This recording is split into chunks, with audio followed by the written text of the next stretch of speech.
नमस्कार, आप देख रहे हैं न्यूज प्रवक्ता और मैं हूं आपके साथ खुशी हाड़ा। शुरुआत करते हैं खास खबरों की। खुरई में 3 दिवसीय डोहला महोत्सव का शुभारंभ। मां सरस्वती जी की प्रतिमा पर दीप प्रज्वलन कर नगरीय विकास एवं आवास मंत्री भूपेंद्र सिंह ने किया। कार्यक्रम का आगाज शानदार आतिशबाजी से हुआ। मंत्री श्री सिंह ने अपना प्रेरक उद्बोधन दिया और मंत्री श्री सिंह ने प्लेबैक सिंगर मोहित चौहान को पुष्प गुलदस्ता भेंट कर सांस्कृतिक संध्या को शुरू कराया। मोहित चौहान ने अपने प्रसिद्ध गीत जो भी मैं कहना चाहूँ से प्रस्तुति आरंभ की। अपने उद्बोधन में नगरीय विकास एवं आवास मंत्री भूपेंद्र सिंह ने कहा है कि खुरई का डोहला महोत्सव पूरे प्रदेश के साथ पूरे देश में अपना नाम स्थापित कर रहा है, जिससे कि आप सागर के साथ साथ खुरई को भी पूरे देश में डोहला महोत्सव ही नाम से पहचाने जाने लगे। और डोहला महोत्सव के शुभारंभ के अवसर पर सभी क्षेत्रवासियों को बहुत शुभकामनाएं हैं, बहुत बधाई है। ये त्यौहार हम सबके जीवन में खुशियां लेकर आए। हर वर्ष की तरह इस वर्ष भी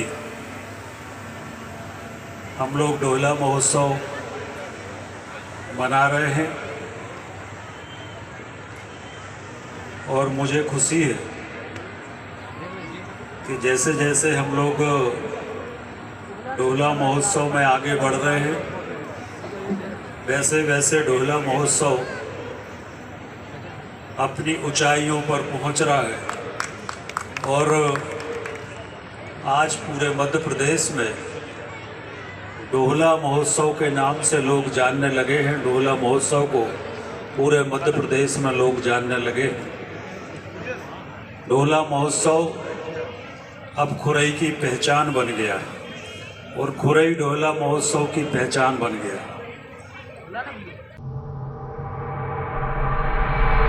लवकुश नगर में नवीन बस स्टैंड का निर्माण कार्य लगभग 5 वर्ष से चल रहा है, जिसमें अभी तक पूरा नहीं किया गया एवं वहीं यात्रियों के रुकने के ठहरने के लिए बने गए विश्राम गृह पर ताला लगा रहता है और कॉम्प्लेक्स में सबसे ज्यादा गंदगी है और शौच करने के लिए पानी की कोई व्यवस्था नहीं है। देखने को कॉम्प्लेक्स के ऊपर रखी गई पानी की टंकी जिसमें पानी भी नहीं आता एवं नगर पालिका द्वारा कोई साफ सफाई नहीं की जाती।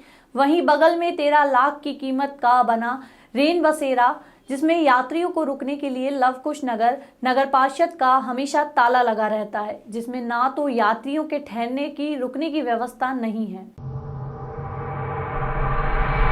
प्राथमिक विद्यालय कुरेरपुरा कनार में कम्बल वितरण समारोह का आयोजन किया गया। मुख्य अतिथि विधायक मूलचंद निरंजन ने जरूरतमंदों को कम्बल वितरित किया।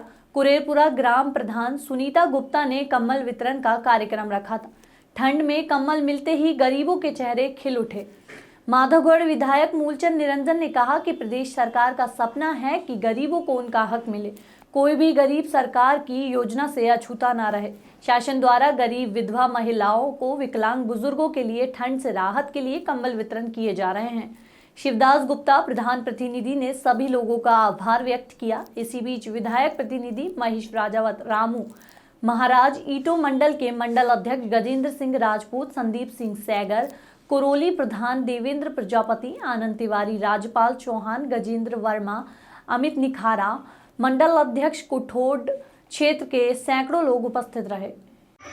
श्री प्रकाश दीक्षित जी, पिछड़ा मोर्चा के जिला मंत्री श्री राज शिवहरे जी, महिला मोर्चा कुटौन की अध्यक्षा बहन पूजा शुक्ला जी, हमारे परम आदरणीय नवादा से जो बहुत पुराने और हम सबके अग्रज हैं, पार्टी के बहुत पुराने। जालौन में सफाई कर्मचारी के बेटे की हत्या मामले में पुलिस ने किया खुलासा। बाइक से आए 3 अज्ञात हमलावरों द्वारा पीट कर हत्या किए जाने की कहानी निकली झूठी। मृतक के साथियों ने ही मामूली कहासुनी में की थी हत्या। मृतक की बहन और हत्यारोपी की बहन की दोस्ती को लेकर हुई थी कहासुनी को लेकर हत्या की वारदात को दिया गया अंजाम। पुलिस को गुमराह करने के लिए हत्यारों ने रची झूठी कहानी। 13 जनवरी को आटा थाने क्षेत्र में ग्राम संधि के हत्या की वारदात को दिया अंजाम। नवातुक पुलिस अधीक्षक डॉक्टर ई राज राजा ने किया हत्या का खुलासा करते हुए पत्रकारों को बताया। 13 तारीख को थाना आटा क्षेत्र में एक घटना हुई थी जिसमें एक लड़के का शव पंचायत घर के कमरे में मिला था और वहीं पर उसके पड़ोस में जो दूसरा कमरा था वहीं पर उसके साथ जो उसका एक मित्र था जिसका नाम संतोष है, वो भी वहीं पर उसी कमरे में था। तो शुरुआत में जब पुलिस वहां पर पहुंची तो संतोष वहां से मौके से मिला। तो संतोष ने ये सूचना दी कि कुछ लोग आए थे और उन लोगों ने इसको जिस लड़के की मृत्यु हुई उसको पकड़ा और मारा पीटा और उसको मार दिया यहाँ पर और मुझे इस कमरे में बंद करके चले गए। लेकिन जब पुलिस ने इसमें गहनता से इसमें पड़ताल की और उस पर डाउट किया जब प्रथम दृष्टया, तो एसओजी जनपद की एसओजी ने बहुत अच्छा काम किया और थाने की टीम ने, और इन्होंने जब सख्ती से पूछताछ की और कुछ एविडेंस हमको बहुत अच्छे वहां से प्राप्त हुए जो कि एसओजी का पूर्णतया काम था और फील्ड यूनिट का काम था। तो उन एविडेंस के आधार पर जब हमने सख्ती से अभियुक्त से पूछताछ की संतोष से, तब इसने अपना जुर्म कबूला और इसने ये बताया कि मृतक की बहन और इसकी बहन उन लोगों में मित्रता थी जिस बात को लेकर इनमें नाराजगी थी। तो वहीं पर इनके बीच में कुछ वाद विवाद हुआ उस बात को लेकर और एक दूसरे से लड़ाई झगड़े के दौरान संतोष ने और दीपक ने, इन दोनों ने मिलकर उसका मर्डर कर दिया फावड़े से। और फिर वहां से पूरे पुलिस को गुमराह करने के लिए कहानी क्रिएट की कि कुछ लोग आए थे और मुझे यहाँ बंद करके और उसको मार दिया। तो इस प्रकरण में 2 लोगों को गिरफ्तार किया गया है, संतोष और दीपक, जिनकी उम्र 34 और 19 वर्ष है। इनके पास से मोबाइल फोन और रक्त रंजित कपड़े जो उस घटना में थे इनके सन गए थे वो बरामद हुए हैं और जो फावड़े वगैरह वो भी, हमारा आला कत्ल भी इसमें बरामद किया गया। बहुत ही अच्छा काम। गुजरते दिनों के साथ सर्दी तेज गति के साथ अच्छी तरह अपनी चादर को तान लिया है और हर एक व्यक्ति को पूरी तरह से ठंड का एहसास होने लगा है और ठंड से शरीर में कपकपी भी महसूस होने लगी है और गरीब को भारी परेशानी का सामना करना पड़ रहा है। ऐसे हालात को देखते हुए बिना किसी भेदभाव के समाज सेवी एवं अध्यक्ष पद के प्रत्याशी चौधरी अनवर हबीब उर्फ जामी ने गरीबों को सर्दी से बचवाने के लिए कंबल वितरण समारोह का आयोजन कंबल वितरण किया। इस मौके पर उन्होंने कहा है कि कड़ाके की सर्दी में जरूरतमंदों की खबरगिरी करना और सर्दी से बचाने के लिए उन्हें सम्मान मुहैया कराना इस समय सबसे अच्छा कार्य है और सेवा कोई एहसान नहीं है बल्कि यह एक जिम्मेदारी है हकदारों को पहुंचाना। जामी ने कहा, ईश्वर ने अपने बंदे की उस समय तक मदद करता है जब तक बंदा किसी दूसरे की मदद में लगा रहता है और यह भी कहा कि अगर हमारा पड़ोसी भूखा सोता है तो ये बहुत बड़ा गुनाह है।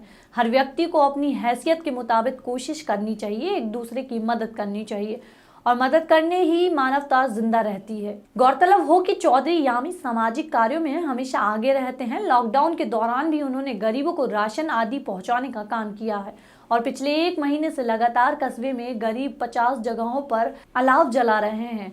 इस अवसर पर मौलाना शकील अहमद नवदी, कारी मुद्दसीर ददरियाबादी, मतीन अहमद किदवई, डॉक्टर हबीब अहमद शकील हक्कानी, डॉक्टर नूर अमल, महमूद अहमद, कारी मोहम्मद आदिल, इनुरुजमा, शेख अजहर अली, शाह अमल, खुर्शीद अंसारी, हाजी मोहम्मद रफीक, हिलाल किदवई, मंसूर अहमद विशेष रूप से उपस्थित रहे।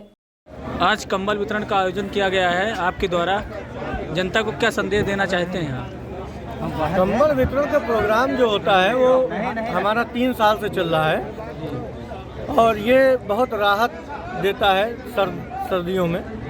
और जो साहिब हैसियत लोग हैं, मेरी उनसे भी गुजारिश है कि जो जिस हिसाब से अपने हिसाब से जो भी मदद कर पाए लोगों की इस ठंडक में वो मदद करे। अभी मैंने हाल ही में यहाँ लकड़ी की व्यवस्था कराई थी, पूरे जाड़े भर लकड़ियाँ हमारी हर चौराहे गली मोहल्ले में तकरीबन 58 जगह मैंने लकड़ियों का काम किया, लकड़ियाँ गिराने का 58 जगह अलाव जलता था हमारा। अब कंबल वितरण आज किया है जो आज से लेकर के कल परसों तक चालू रहेगा हमारा। कितने लोगों को कंबल दिया गया है? 1500 तकरीबन कंबल बट चुके हैं, बाकी कंबल और भी बटेंगे, कल भी बटेंगे, परसों भी बटेंगे। कंबल जब तक लोगों को मिल नहीं जाते हैं कि लोगों को, तब तक कंबल का कार्यक्रम चलता रहेगा। आगे का क्या प्रोग्राम रहेगा? आगे का प्रोग्राम जिस हिसाब से मुझे लगेगा कि लोगों की मदद करनी चाहिए, जिन परिस्थितियों में, उस तरह की जाएगी। आगे पीछे भी करता आया हूँ, आगे भी करूँगा इंशाल्लाह। नगर निकाय का चुनाव भी नज़दीक आ रहा है, उसकी तैयारियां हो रही हैं कि नहीं? नगर निकाय चुनाव की तैयारी तो मेरी बहुत शुरू से सब चल ही रहा है। अब इसको तैयारी कहिए या लोगों की खिदमत कहिए, हम तो यहीं मौजूद हैं, यहीं हैं, यहीं रहेंगे। कहीं ना कहीं देखा जा रहा है दरियाबाद कस्बे में आप जनता के प्रति बहुत कुछ करते हैं, वाटर कूलर हो या फिर लकड़ी का व्यवस्था हो, अलाव का व्यवस्था हो, कंबल वितरण हो, और कोई अगर दुआ के लिए आता है तब भी आप समाज के लिए ऐसे उतरते रहे, कि आगे भी ऐसे उतरे रहेंगे? ये मेरा शौक है, मुझे बहुत अच्छा लगता है मदद करके लोगों की, और आगे भी इंशाअल्लाह ताला मैं इससे कहीं ज़्यादा मदद करने की कोशिश करूँगा। आकोट हीवरखेड़ घुलघाट सावली खेड़ा प्रवासियों को ले जाने वाली प्राइवेट लग्जरी चल रही है, जो कि गरीब आदिवासी मजदूर के साथ खुलेआम खिलवाड़ कर रही है। एक सीट के 150 से 200 रुपए लेने के बावजूद भी एक बस में 50 से 100 प्रवासी खुलेआम ले जाते हैं, और किसी प्रवासी ने बैठने के लिए इनकार किया तो बस ड्राइवर मालिक द्वारा उन्हें मारहाण भी की जाती है, और पुलिस तक फरियाद लेकर गया तो तुझे भी चौराहे पर गाड़ी से कुचलने की धमकी भी दी जाती है। साथ ही दबंगाई ऐसी है कि इनके अलावा कोई दूसरा व्यक्ति इस रोड पर गाड़ी भी नहीं चला सकता। आखिर गरीब आदिवासियों के साथ इतना जुल्म होने के बावजूद पुलिस प्रशासन इस अवैध वाहनों पर कार्रवाई क्यों नहीं करता? ये काफी बड़ा सवालिया निशान जनता द्वारा सुनाई दे रहा है। कोई पत्रकार न्यूज डाले तो उसे भी झूठे केस में अटकाने की धमकी काफी प्यार से भरे अंदाज में दी जाती है। साथ ही दबंगों द्वारा ये भी सुनाई दे रहा है कि हम अपनी वाहनों के पैसे कई अधिकारियों को देते हैं, तभी हमारी टूटी फूटी बिना क्लियर गाड़ी खुलेआम चलती है। फिर भी कोई पत्रकार या कोई समाज सुधार व्यक्ति कोई निवेदन दे, हमें इससे कोई फर्क नहीं पड़ता है। ऐसी बातें भी इन दबंगों द्वारा सुनाई देती हैं। सबसे पहले नमस्कार। हमारे रानीगांव सर्कल के यहाँ पर जो भी अवैध बस चालू है, हमारे आदिवासी बंधुओं में सबसे ज़्यादा अन्याय हो रहा है। इस कारण जो भी बसें यहाँ पर आ रहा है रानीगांव सर्कल सावली खेड़ा से तो आकोट, ये टिकट भाड़े के जो इशू है वो होना नहीं चाहिए। 250 से 300 रुपये हमारे आदिवासी बंधुओं को लूट रहा है, और एक बस के सीटर कम से कम 25 मतलब 25 सीटर है, उसमें कम से कम 100 से 120 लोग यहाँ पर बैठ के जा रहे हैं ऊपर नीचे। और ये बसों को कोई डॉक्यूमेंट नहीं है, इनकी इंश्योरेंस नहीं है। इस पर प्रशासन ने इसमें ध्यान देना चाहिए। सबसे पहले हमारे मेलघाट के राजकुमार जी पटेल, हमारे आमदार साहब लाड़के, इनको भी थोड़ा हमारे मेलघाट के आदिवासी बंधु की तरफ से ध्यान देना चाहिए, क्योंकि अभी हमारे आकोट डिवीज़न के बस हमारे जो मैनेजर साहब आ चुका है, उनके दुर्लक्ष्य करते हुए कि कोई उनके आके जाके देखा उनने, मगर इनको कोई दुर्लक्ष्य करते हुए बस चालू नहीं हुआ। और हमारी ये सोच है कि हमारे आदिवासी बंधु उनको कम से कम यहाँ से टिकट भाड़ा मिलना चाहिए और देना चाहिए। जहाँ आकोट से धुलघाट यहाँ से 50 रुपये उनने हमारे डिक्लेयर करा, और यहाँ से आकोट के धुलघाट के 200 रुपये ले रहा है। ये हमारे को आदिवासी लोग को लूट रहा है। और ये बस है कि जितने भी बस वगैरह है, इनके आज तक कोई बीमा नहीं है, इनके पूरे एक्सपायर हो गए, इनके पेपर वगैरह। जहाँ बसें नहीं चढ़ रहा है वहाँ लोग हमारे आदिवासी बंधु को उतार के चढ़ा रहा, फिर उतार रहा।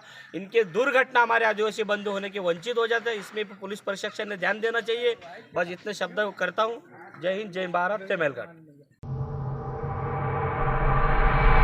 फिलहाल के लिए इतना ही। बने रहिए न्यूज प्रवक्ता के साथ। नमस्कार।